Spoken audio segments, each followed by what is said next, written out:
Module 5 video for genetics 311, I will be going over the first prompt and covering single point mutations. Here at the top, we have what is known as a coding strand. The coding sequence is used to transcribe DNA to mRNA. You can see the change occurring here since T is becoming U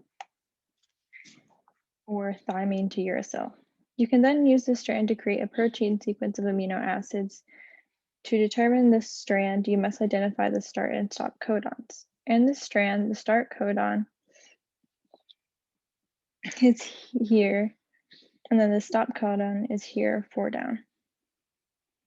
This resulted in the 5 amino acids starting with methionine, tryptophan, isoleucine, threonine, and ending with our stop codon as a result of UGA. Now from this, there are 4 different mutations that can occur, including missense mutations, nonsense, silent, and read-through mutations. Starting with missense, this means that there is a substitution that occurs that results in a different amino acid from the original one.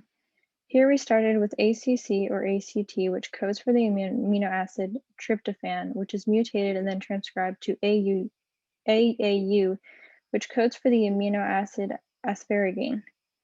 Here we went from C to A, which is known as a transversion mutation. The key part to remember about missense is that the mutation occurs in a different amino acid.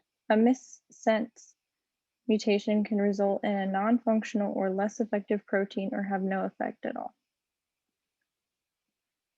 Next, there's nonsense mutations. Here we are beginning with the same sequence. This mutation is very similar to the missense in that it results in a different amino acid sequence, but in this case, it ends up becoming a stop codon.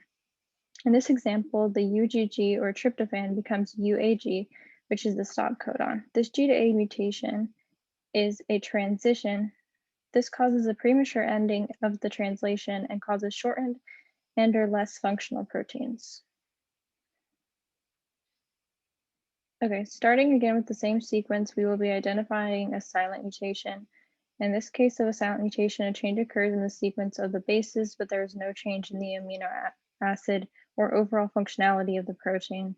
In this case, we went from AUU to AUC, which both results in the amino acid isoleucine. The U to C change here is the transition.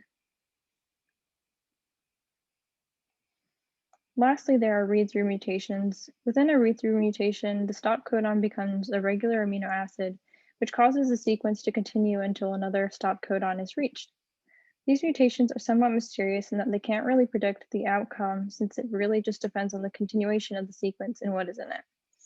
In this case, there was a change from UGA stop codon to UGG, which is the amino acid tryptophan.